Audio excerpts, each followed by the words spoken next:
Well, be careful what you wish for, Chris, because then, he's getting hit in the face with a 2x4 from Spade, and Spade was supposed to hit him with the soft rubber part, but didn't quite angle the 2x4 properly and hit him with the actual wood right across the face.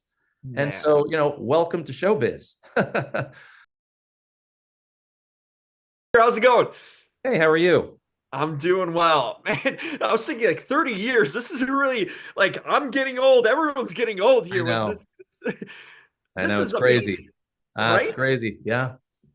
Wow, 30 years. It's like one thought came to me. It's like some people who were born then have kids already. Yeah, I know. And they're poisoning their kids' minds by showing them this movie yet again. You know what? The thing about this film, it stands the test of time. It's sort of wild how you can see a movie from 30 years ago, even though it's mid 90s, but it is 30 years. But it doesn't change. It's timeless in so many ways too. Do you feel that now, kind of looking back, even though the world's changed so much, this movie is just as enjoyable in 2025 as it can be in 1995? Well, first of all, thank you for saying that. And yes, it's weird every time, it comes on TV. It kind of feels like I'm watching an old friend, and I almost can't, it's like an out of body experience. I said I was there for that. Because it's been a while, but it's very nice, especially now that there is a Paramount Plus that it keeps in the cycle.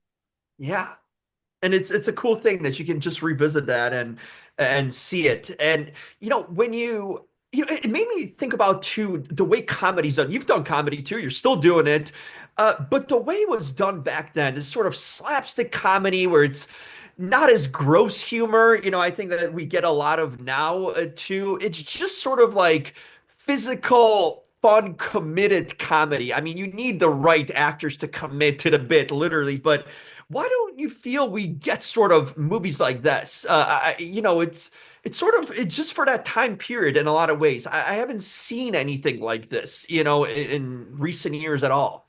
Yeah, well, there's especially when you have a one of a kind person like Chris, Yeah. uh, you know, who would make that movie today if that movie was being remade? I don't even know who it would be. I mean, Paul Walter Hauser is going to be starring in the biopic, and I think it's going to be, first of all, he's incredibly talented, but that's a real challenge. If they're going to be redoing, the Chippendales sketch in the movie as a clip or something, I mean, that's there's only so many Chris Farleys, and trying to mimic that is going to be, tough. Yeah. You worked with many top comedians, one of the greats, SNL, top SNL guys. What made Chris unique and special? I mean, in this distinguished group of people, what to you stood out about him? Well, all the guys that I've worked with who were on SNL at the time of Chris, whether it's Sandler or Chris Yeah. Rock, they all say the same thing, that Farley was the funniest. Mm. And what it was about him, he had a boyish charm, mixed with a linebacker physicality.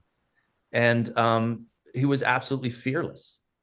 Okay. So and he was really good at what he did. But you go to his like talk show character where he's interviewing Paul McCartney. I mean, that's the sweetness, that's the innocent side, and people adored that as much as the Foley crashing through the table, band down by the river. So he had and by the way, we had no idea what else he had left in the gas tank, and we never will. And that's the sad part, because he really had so many more gears. Yeah. And it made me think that too. I was just going to ask you that. What do you think the world would have been like, and how, do you ever think what it would have been like if he didn't pass, if he was still around today? Would he have gotten to this point, knowing sort of his life and the demons he faced too?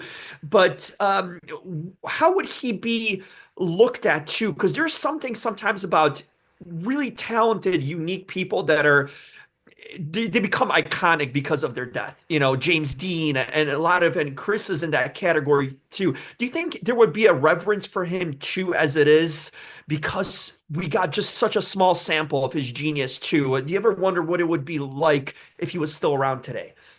I wonder all the time. I think about it as I walk past the poster in my office, with his face on it. Um, he wanted to do the Fatty Arbuckle story, which was obviously a biopic. Uh-huh. Um, he was originally cast in Shrek. I think he would have had, multiple animated, opportunities as well. Yeah, it's so sad, thinking about what we didn't get to see, uh, because there was an element of his work that reminded me, for some obvious reasons, of John Candy. But Yeah. in Uncle Buck was Candy kind of turning the corner on just a typical comedy and doing something with more heart and humanity. And I thought that, I was looking forward to seeing Chris, go that route as well. And, didn't have the opportunity.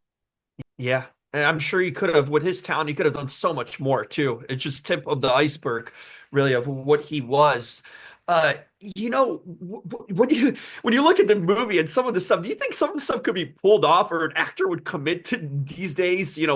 With all this sort of stuff, with the rules and regulations. I mean, he was covered in mud. I mean, the stuff you see him do in this film, it's just kind of unbelievable. I don't know if there's actors that would be not necessarily willing or even allowed to do the stuff that he was allowed to do.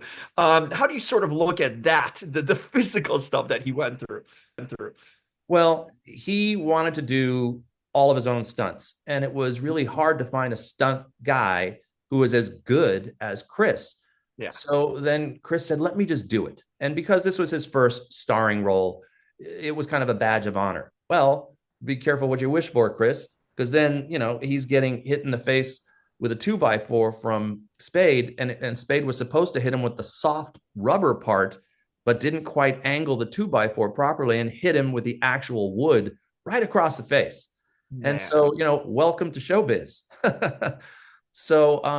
But I think he took pride in that. And, he's crashing. How many, head bonks and shoulder hits did he take in that movie? And how many takes of them? But we couldn't have done it without the real guy. The one time I think we used a stunt guy just to walk was after the funeral down a country lane with the fall leaves. And Yes. Farley was in New York doing SNL, so I had to shoot something that day, and I shot that guy. And he hated it because he said, "That's not me. That's not how I walk." I said, "Well, Chris, I had to shoot something." And but I realized that if ever I had that fork in the road of, letting him off a little early to catch the next plane back to SNL or do it with him, just do it with him. Uh-huh. That chemistry him and Spade have, was that real? Is this something you see offset? Like, it just seems like they're the perfect sort of polar opposites, but also they just work together so well. It's unbelievable to see their chemistry here. How was their chemistry sort of offset, off filming? Was that noticeable too, that it just translated always through the screen? Well, Lauren Michaels noticed, at one of the many writing sessions at SNL that those guys would always be, playing with each other verbally. And he said, "You know what? You guys should do a movie together." And so that's the closest I get to doing a Lauren impression. And so then Terry and Bonnie Turner, wrote the first draft of this. And so it was always going to be them. The trick then was how to create a story where they're in the same frame with each other, not separately, bouncing off one another, how it would work comedically, but how it would push the story forward. So it was always about servicing their chemistry. And for example, one time Chris came out of a wardrobe test out of the trailer wearing his iconic brown tweed coat, and he said to David, "Hey, Dave, does this suit make me look fat?" And Dave said, "No, your face does." I said, "What? Putting that in the movie." So, Aha, I remember that line. but that was an off-camera ad lib, and fat guy in little coat was something that Chris would do at SNL in the offices. So we would just constantly take bits and pieces of their lives, bits and pieces of stuff that happened to us. Me and Fred Wolf, he once had the hood fly up on his car because he left the oil can in. Oh, no way. I was on a date on a sailboat in McCormick Ranch Lake in Arizona, and in a dead calm, and kids were heckling me from the shore. And I thought, oh, if Chris was in this situation, it's a yelling scene. The gas station. I was filling my wife's car with gas. I didn't park close enough, backed it up, hyperextended the door. So our lives, Chris's lives, and Dave's lives, we just kept drawing from one another just to try to make a patchwork quilt of a story. Oh man, I love that. I love the background that. Speaking of that car, it's such a character. It goes through so many incarnations here in this. What was the idea of the ever evolving, sort of building up like a Lego, this car? I mean, it should be somewhere immortalized in a museum, whatever parts of it are left. But tell me about how many cars did you use and just the story of the car, because it is fascinating. Fascinating. Well, this is music to my ears because after the movie came out, they offered me to buy one of the four cars that we had. Okay, four. And two for stunts, one for the deer. We had to donate to the deer wrangler because he had to leave it in the field and have the deer eat on it. And, because it could only do one shot with the deer because you can't train a deer. Anyway, so a couple years ago, my editor on the movie, Bill Kerr, found the one of the original cars at an auction. It was a barn find. It was rusted out and everything. I called Spade to bid on it in Jacksonville, Florida, and he bought it. And then 2 years after that, which is about now 2 years ago, he called me and said, I'm thinking of flipping it. Do you want it? I'll sell it to you. So now I bought it from Spade and I'm restoring it. And you said it should wind up in a museum. Well, the Peterson Car Museum wants to display it when it's done in a couple of months.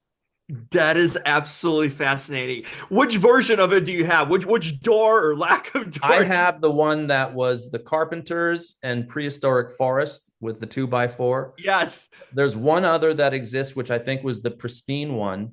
And it's at some museum in, I think, Idaho. And Spade says now that he's jealous of me restoring this car and feeling like maybe I shouldn't have sold it to Pete, he's thinking of buying the other one. So now we may have a race.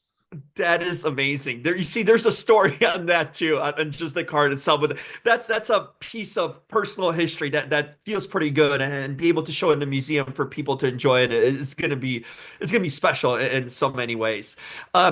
Peter, I've been a big fan of your work throughout the years. One thing you've done comedy so well. Have you ever thought about delving into something different, like horror maybe, or anything like that? Or you just like being in your lane because you do it so well? Well, first of all, thank you. In television, I've gone more in a dramatic direction. The last series that I worked on called Heels on Netflix, and Shameless, and some others.